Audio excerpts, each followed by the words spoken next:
성경 말씀 이제 보겠습니다. 고린도후서 3장 12절에서 18절 말씀까지입니다.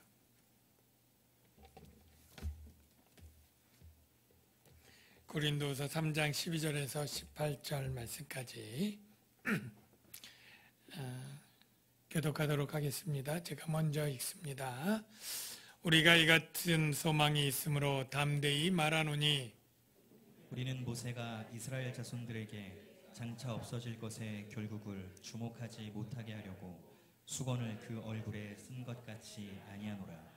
그러나 그들의 마음이 완고하여 오늘까지도 구약을 읽을 때에 그 수건이 벗겨지지 않고 있으니 그 수건은 그리스도 안에서 없어질 것이라. 오늘까지 모세의 글을 읽을 때에 수건이 그 마음을 덮었도다. 그러나 언제든지 주께로 돌아가면 그 수건이 벗겨지리라. 주는 영이시니 주의 영이 계신 곳에는 자유가 있느니라. 다 같이요. 우리가 다 수건을 벗은 얼굴로 거울을 보는 것 같이 주의 영광을 보매 그와 같은 영상으로 변화하여 영광에서 영광에 이르니 곧 주의 영으로 말미암음이니라. 아멘. 우리 좌우 계신 분들에게 눈인사, 목인사 그냥 인사하겠습니다. 네, 반가워요. 네, 오늘 그래도 오랫동안 못 뵈던 분들이 또 함께 오셔서 예배 드리니까 훨씬 마음이 흐뭇하고 참 좋습니다. 하여간 안전도 중요하니까 하여간 잘 예방하시면서 조심해서 예배 드리면 되리라 생각이 됩니다. 지금 사도 바울이 고린도 교회에 지금 얘기하고 있는데 사실 오늘 내용이 조금 신학적으로 어려운 내용들이 많이 있어서 여러분들이 짧은 내용이지만 집중하지 않으면 이해하기 좀 어려울 수도 있겠다 걱정이 앞섭니다. 그래서 가능한 한 간단하고 핵심적으로 명료하게 제가 설교할 마음을 갖는데요. 첫째, 지금 이 상황을 여러분들이 조금 다시 정리하면 사도 바울을 반대하는 유대주의자들이 지금 고린도 교회에 있습니다. 그들은 모세 율법을 예수 그리스도의 복음보다 더 중요하게 생각하는 사람들이에요. 그런 사람들을 염두에 두고 지금 이 글을 쓰고 있다. 여러분이 그렇게 이해하시면 되겠습니다. 12절에 보면 우리가 이 같은 소망이 있으므로 담대히 말한다 라고 하는데요. 먼저 여러분들은 교회 다니고 신앙생활 할 때 어떤 소망을 가지고 있는지 생각해 볼까요? 여러분은 어떤 소망으로 신앙생활하고 있습니까? 요즘 교회 다닐 때 교회에 대해서 비난하고 욕하는 그러한 말들을 많이 볼 수 있죠. 코로나 감염 때문에 교회가 터지면 그 밑에 댓글들은 아주 심하게 그 교회 욕만 하는 게 아니라 한국 교회 전체를 욕하고 기독교를 욕하고 하나님을 욕하는, 그래서 참 이 교회 다니는 것이 굉장히 죄 짓는 것 같고 예배 드리는 것이 죄 짓는 것 같은 이러한 때에 여러분, 그럼에도 불구하고 이렇게 신앙을 가지고 예배하는 이유가 있을 것 아닙니까? 어떤 기대와 소망 때문에 교회 생활 하는 겁니까?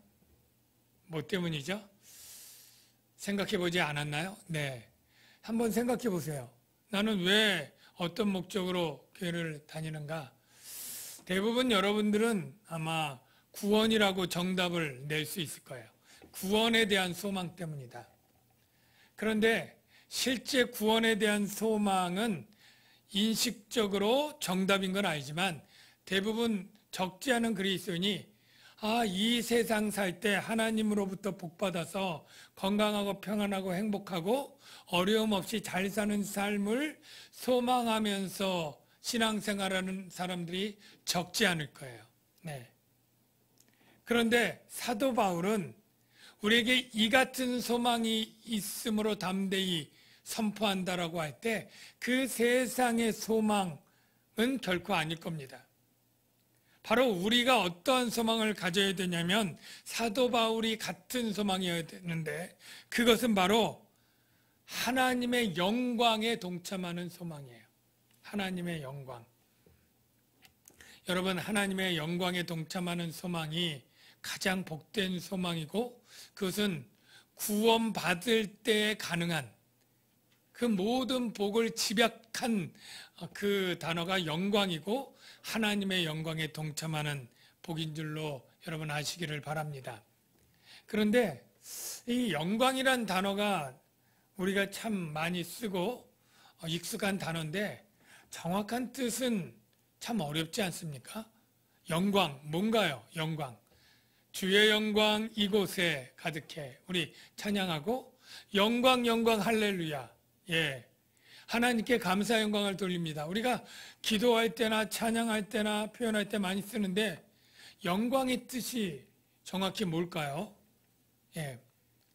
참 영광의 뜻을 우리가 정확히 말로 표현하기가 쉽지 않은데요. 이 헬라어는 독사라고, 뱀이 아니고요. 헬라어 발음이 독사라고 하는 이 단어인데 이것은 지극히 높고 존귀함으로 말미암아 나타나는 그런 빛, 이렇게 정의할 수 있습니다. 우리가 아주 훌륭하고 높은 아주 저명한 인사나 인기 스타를 만날 때 와, 영광입니다 뭐 이렇게 표현하죠. 내가 영광입니다라고 느끼는 것은 그분이 지극히 높다, 지극히 존귀하다 이런 인정이 있기 때문에 내가 영광이라는 것이죠. 근데 이 세상에 가장 영광이 있다고 하는 사람들도 그 영광은 뭐 오래가지 않잖아요. 늙고 죽으면 사라지잖아요. 대통령도 퇴임하면 그냥 감옥에 가는 일도 많잖아요. 이 세상의 영광이라고 하는 것은 이 세상에서 시들어진 꽃처럼 사라지기도 하고 죽음으로 다 사라지고 짧은 영광이에요. 그런데 사도 바울이 그런 영광을 가지면 이러한 환난과 고난과 비판 속에서도 계속 사역을 하기는 어려울 거예요. 그 정도의 영광이라면. 바로 사도 바울은 어떤 영광을 소망했느냐? 이제 18절에 나오지만 하나님의 영광. 하나님의 영광은 뭐예요?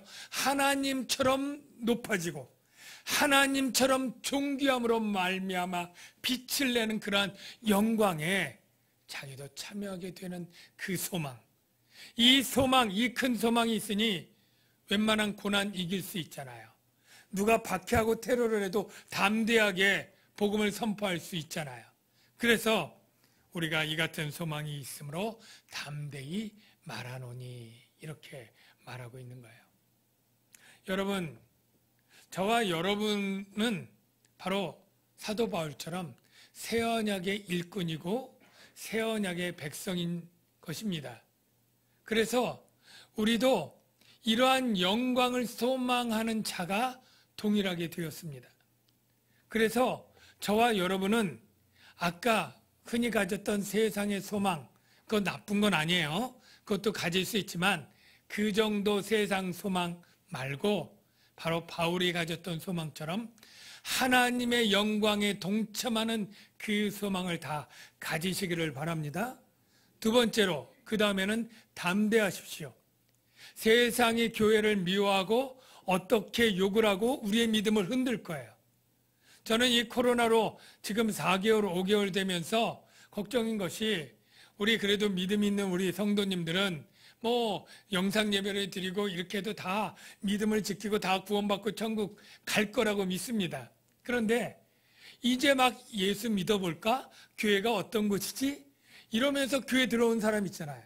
아직 복음을 제대로 배우지 못해서 구원이 무엇인지 이런 것도 모르고 그냥 이제 마음에 조금 해서 이끌려서 교회 나오고 이렇게 했던 사람들, 이제 막 등록하고 뭔가 해보려고 했던 사람들이 전국적으로 전 세계적으로 너무 많을 텐데 이 코로나 때 그런 사람들이 이렇게 5개월 6개월 교회도 안 가면 이렇게 미움받고 박해받느니 그렇게 꼭 교회 다닐 필요 있나, 이러다가 그 믿음이 희미해지고 떨어질까 봐 이게 참 너무 안타까운데요.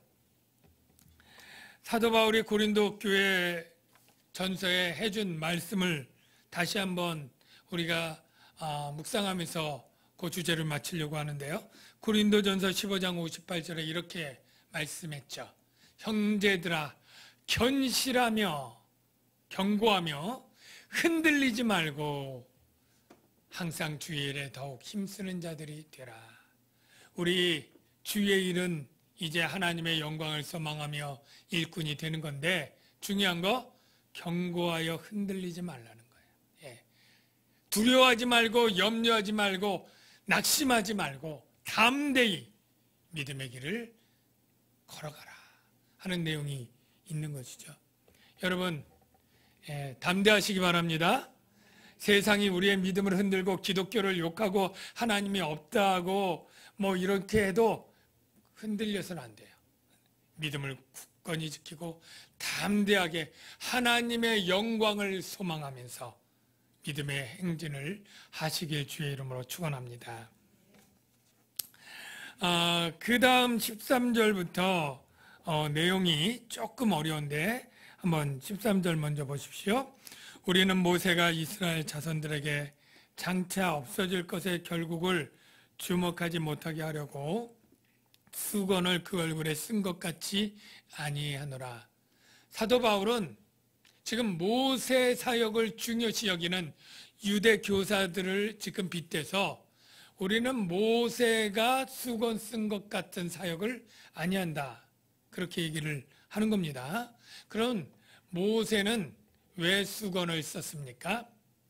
두 가지 이유가 있는데, 첫째 이유는 지난번에 살펴본 것처럼 바로 이스라엘 백성이 하나님의 영광을 보기를 두려워하니까, 두려워하지 말라고 쓴 거예요. 자, 이스라엘 백성이 왜 두려워했는지 다시 한번 그 말씀 확인해 볼게요. 출애굽기 34장 30절 이하에, 자, 자막 볼까요? 아론과 온 이스라엘 자손이 모세를 볼 때에 모세의 얼굴 피부에 광채가 남을 보고, 하나님의 영광의 광채죠, 그에게 가까이 하기를 두려워하더니 모세가 그들에게 말하기를 마치고 수건으로 자기 얼굴을 가렸더라. 여러분, 아니 하나님의 영광을 보면 와, 하나님의 영광이다, 그리고 막 반가워서 가까이 가야 될 것 같은 마음도 들지 않아요? 그런데 왜 두려울까요? 왜 두려울까요? 바로 그들 마음에 죄가 있기 때문에. 아직 목이 굳은 백성이라, 그 마음이 굳은 마음으로 있어서 그 율법을 통해 하나님이 보니까 죄가 너무 많은 거예요. 그래서 하나님은 뭐예요? 정죄하고 심판하시죠. 심판은 뭐예요? 죄의 싹은 사망이라. 그래서 이스라엘 백성을 진멸하는 하나님의 영광으로 보이니까 이스라엘 백성이 하나님이 반갑고 좋은 분이 아니라 나를 정죄하고 심판하실 무서운 분이야, 그걸 깨닫고 수건으로 얼굴을 가린 겁니다. 가린 거예요. 물론 사도 바울은 그 옛 언약의 영광이 사라질 것을 보지 못하게 해서 가렸다, 이렇게 새로운 해석을 추가로 본문에 덧붙입니다. 그런데 중요한 거는 하나님의 영광이 무서운 거예요. 그런데 이 하나님의 영광이 무서운 것이 아니라 이제 사모하고 좋은 것으로 바뀌어지게 되는데, 그게 바로 그리스도 안에서 수건이 없어진다라는 표현이 되고 있습니다. 14절을 보십시오. 그러나 그들의 마음이, 유대 교사들이죠, 마음이 완고하여 오늘까지도 구약을 읽을 때, 구약 성경을, 율법을 읽을 때 그 수건이 벗겨지지 아니하고, 구약 성경이 예수 그리스도를 믿으면 이 구약 성경이 재해석이 돼요. 구약 성경은 모두 오실 예수를 지칭하고 가리키는 겁니다. 그러니까 수건이 벗어지고 완고한 마음이 없어지면, 야, 구약 성경을 읽을 때 이게 다 예수님이 오셔서 하실 선지자들의 예언이구나, 이 절기와 제도가 다 예수님의 구속 사역을 예표하는 거구나, 출애굽 사건이 예수님이 구원해서 하나님 나라로 인도하는 예표적 사건이고, 도피성이 예수님이고, 대제사장이 예수님이고, 이런 모든 것들을 예수님으로 풀어서 이해하면 수건이 없어지고 그리스도 안에서 정말로 참된 그러한 자유를 얻게 되는 것이죠. 그런데 그 수건이 그들은 없어지지 않고 있어요. 그런데 바울은 그리스도의 복음을 전함으로 그 수건을 없애는 사역을 한다는 거예요. 여러분, 그리스도가 어떤 분입니까? 그리스도는 바로 율법의 마침이 되시고 이 율법이 해결 못한 죄 문제를 해결해서 의를 주시는 분입니다. 의를. 여러분, 옛 언약은 율법하에 있었지만 그 율법으로 죄 문제를 해결할 수 없어서 하나님이 무섭고 두려워서 수건을 썼잖아요. 그런데 바울이 전하는 그리스도와 성령은 죄 문제를 해결해 주시는 분이에요. 로마서 3장 19절의 말씀을 한번 보면 이해가 될 텐데요. 율법이 말하는 바는 율법 아래에 있는 자들에게 말하는 것이니 온 세상으로 옛 언약의 백성들이죠. 하나님의 심판 아래에 있게 하려 함이라. 심판밖에 없어요. 그런데 율법의 행위로 그의 앞에 의롭다 하심을 얻을 육체가 없나니 옛 언약은 그랬어요. 율법은 단지 죄를 깨닫게만 하지 죄 문제를 해결하지 못한다는 거예요. 그런데 그 다음 말씀 죄를 깨달음이라. 여기까지 보죠. 그러니까 율법의 행위로 그의 앞에 의롭다 하심을 얻을 육체가 없는데 로마서 10장 4절에 그리스도는 오셔서 어떻게 했습니까? 십자가의 죽음으로 모든 믿는 자에게 의를 이루기 위하여 율법의 마침이 되심이라. 자, 율법은 우리에게 죄를 깨닫게는 하지만 죄를 해결하지 못하고 의롭다함을 줄 수 있어요, 없어요? 율법은 없어요. 예수님은 오셔서 우리를 의롭다 할 수 있어요. 그러니 이제 새 언약에 예수 그리스도를 믿는 저와 여러분들은 예수님 때문에 죄 사함을 받고 의롭다 하심을 얻은 줄로 믿습니다. 이렇게 의롭다 하심을 받으면 하나님의 영광이 이제 무서워요, 안 무서워요? 하나님이 나를 정죄할 게 있어요, 없어요, 내 안에?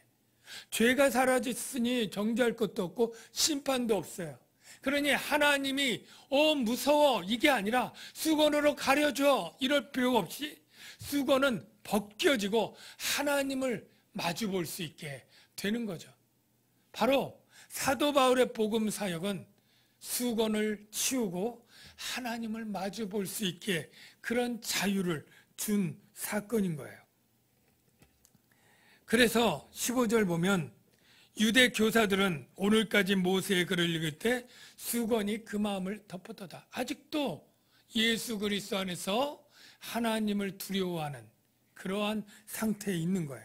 그런데 16절 보면 그러나 이제 그리스도를 믿는 자들은 언제든지 주께로 돌아가면 바로 하나님께로 돌아가면 그 수건이 벗어지리라. 모세처럼 되는 거예요. 주는 영이시니 주의 영이 계신 곳에는 자유가 있느니라. 여러분이 좀 어렵겠지만 16절, 17절에 여기 주라고 표현된 단어는 영어로는 우리가 로드라고 하죠. 그러나 헬라어로는 큐리어스예요. 큐리어스. 이게 주라고 하는 주님, 주 이런 단어인데요. 이 큐리어스는 바로 예수님도 주님이니까 큐리어스. 근데 구약 성경을 인용할 때 여호와 하나님도 주님이시니까 큐리어스. 이렇게 해요. 그러니까 이 16절, 17절에 나오는 이 주가 예수님인지 하나님인지는 신학자들마다 조금 달라요. 그런데 제가 결정적으로 말하면 여기 주는 구약의 야훼, 여호와 하나님을 말해요. 구약의 옛 언약의 이스라엘 백성은 오직 하나님은 야훼 하나님만 있는 줄 알았어요. 그렇죠? 근데 예수님이 오셔서 나도 하나님이라고 얘기해서 예수님이 하나님인 게 있고 이제 바울 시대는 예수님은 이미 죽고 부활하시고 하늘에 가시고 이 주 50년대는 뭐예요? 성령이 보혜사 성령이 오셨잖아요. 그래서 지금 얘기하는 게 주는 여기는 야훼 여호와 하나님이 이제는 성령 하나님이다. 이걸 얘기를 하는 거예요. 예. 그래서 여기 이제는이라고 하는 헬라어도 빠졌는데 구약에는 여호와 하나님으로 모세를 대면했지만 이제 새 언약 때는 바로 그 하나님이 동일한 성령 하나님의 시대고 지금 성령 하나님이시다. 그리고 이 성령이 계신 곳에 이제 자유가 있다. 이 자유는 어떤 자유냐면 율법에 더 이상 얽매여서 의를 지킬 일이 없죠. 율법으로부터 자유.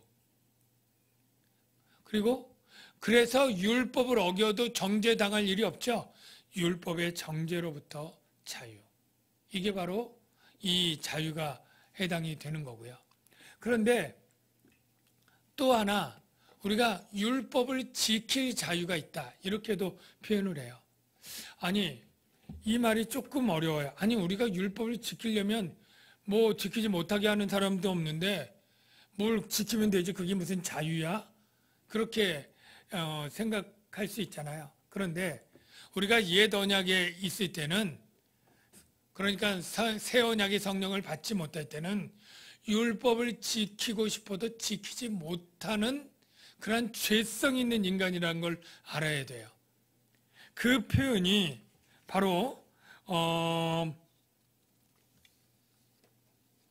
로마서 7장 14절 15절부터 좀 보겠습니다. 사도 바울이 말하는데 여기 표현을 보시면 아주 놀라운 얘기가 나와요. 나는 육신에 속하여 죄 아래 팔렸도다.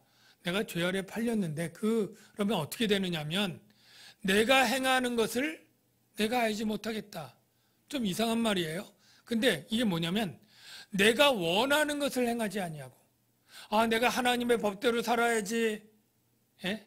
내가 선한 일 해야지. 율법 지켜야지. 이렇게 원해도 행하지 아니하고 도리어 미워하는 그거 안 해야 되는데 그러면서 죄를 짓는다는 거예요. 율법을 어긴다는 거예요. 여러분 왜 그럴까요? 예. 왜 율법을 내가 내 마음대로 못 지킬까요? 바로 우리 안에 있는 죄 때문에 내가 죄의 종이기 때문에 그래요. 죄의 종. 죄의 종은 죄가 시키는 대로 하는 거지 내 마음대로 못 해요. 예.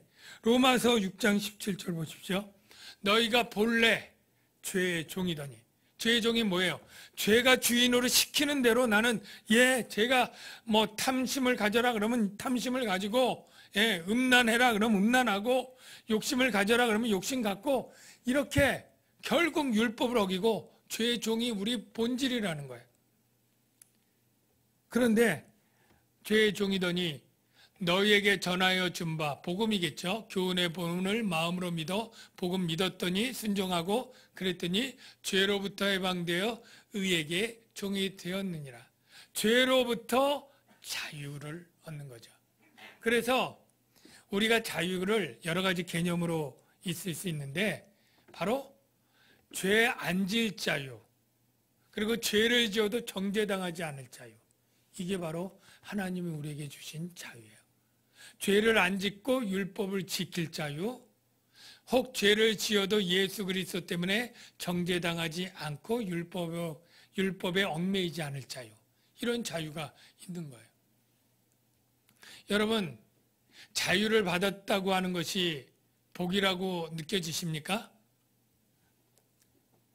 별로 이렇게 그런 복 별로 안 좋아해요? 여러분 하나님이 아담을 하나님의 형상으로 만들고 준 것 중에 복 중에 자유를 주셨어요. 우리가 보통 자유의지 그러잖아요. 자유의지.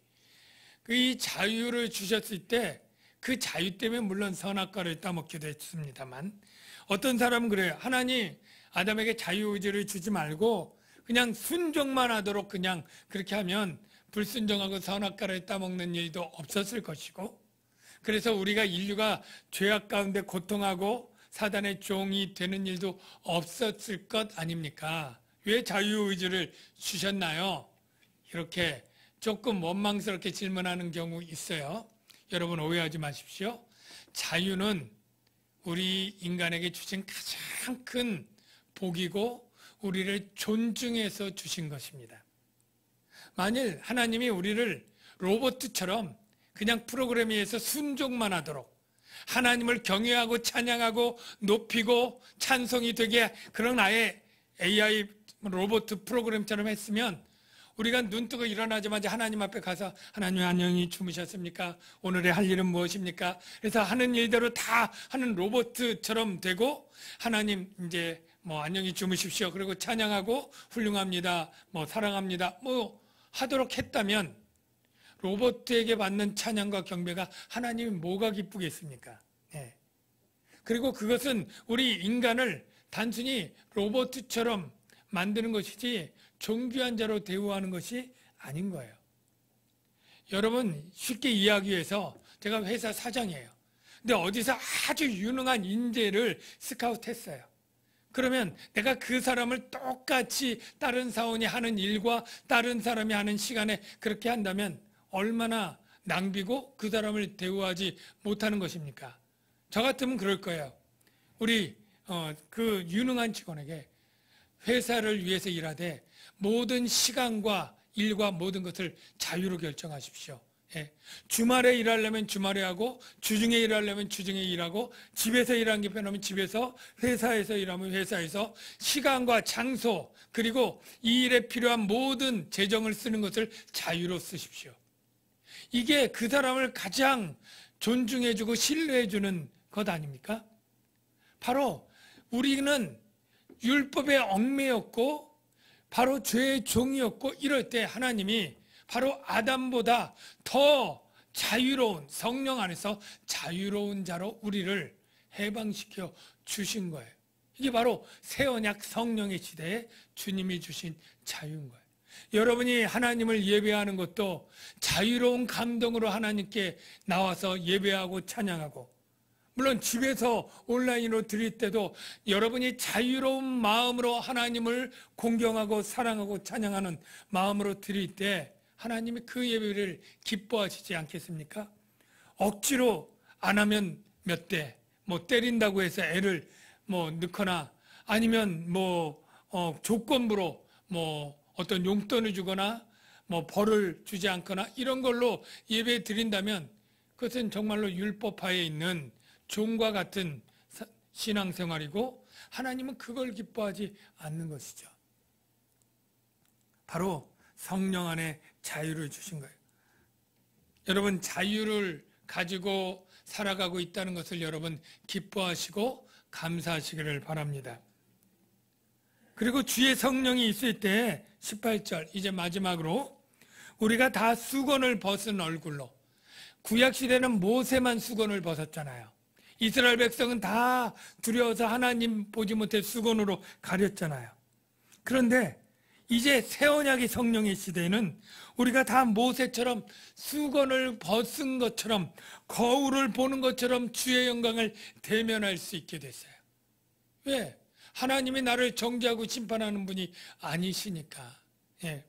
그냥 좋으신 분이니까 그의 영광을 보매 우리가 하나님의 영광으로 점점 그 같은 형상으로 변화하여 영광에서 영광에 이르니 곧 주의 영으로 말미암음이라.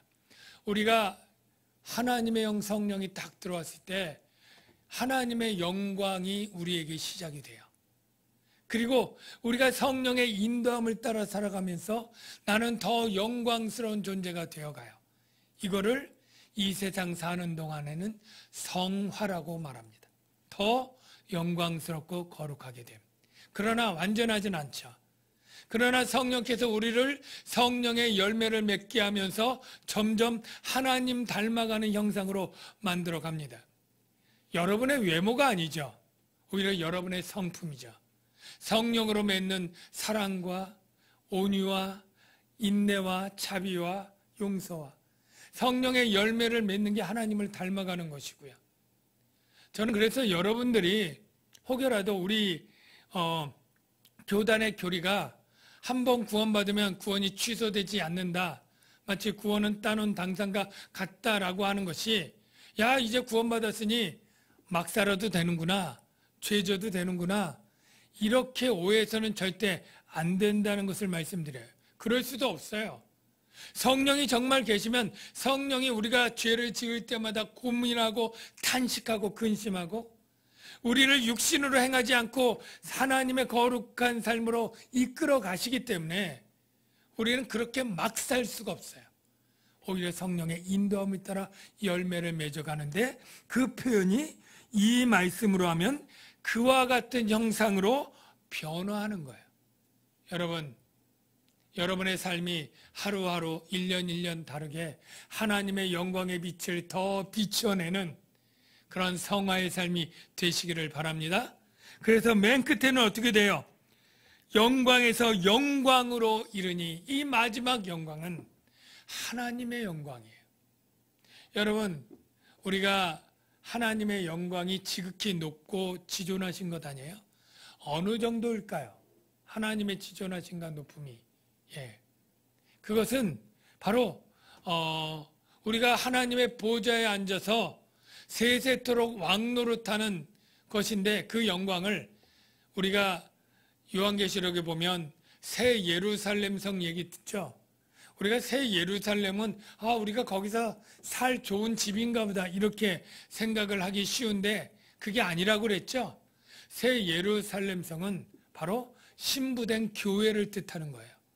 그러니까 우리가 교회 아닙니까? 우리가 얼마나 영광스러울지를 비유를 하는데, 어떻게 비유하냐면 바로 모든 12개의 금 보석으로 깔린 그러한 성곽과 12개의 진주문이 있는 그러한 것과 금길이 깔려있는 그렇게 아름다운 성, 찬란하고 빛나는 영광이 가득한 이 성이 바로 여러분의 모습일 것이다. 비유한 거예요. 새 예루살렘 같이 존귀하고 빛나는 존재가 될 것, 하나님의 영광을 받은 자가 될 것, 이것을 말하는 거예요.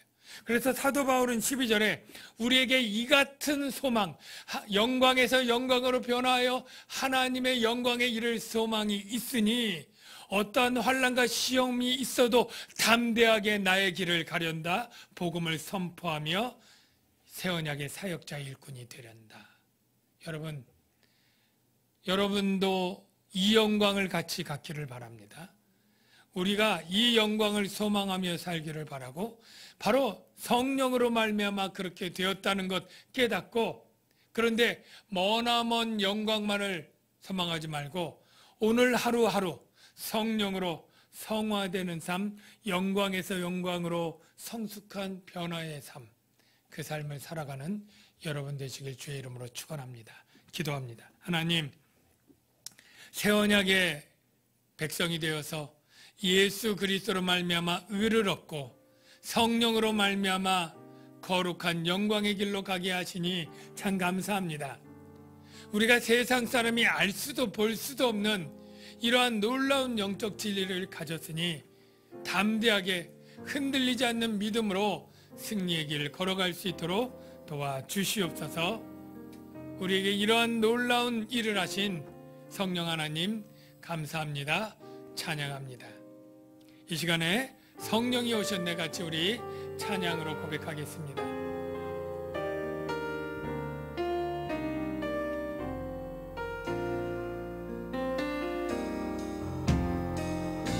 무한 시절 지날 때 깊은 한숨 내쉴 때 그런 풍경 보시며 금식하는 분 있네.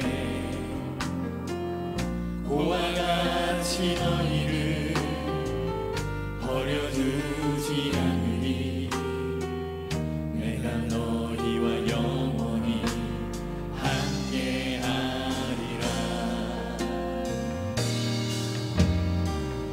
성령이 오셨네. 성령이 오셨네. 내 주에 보내신 성령이 오셨네. 우리 인생 가운데 신이 찾아오셔서 그 나라 꿈꾸게 하시네. 제가 마무리 기도하도록 하겠습니다.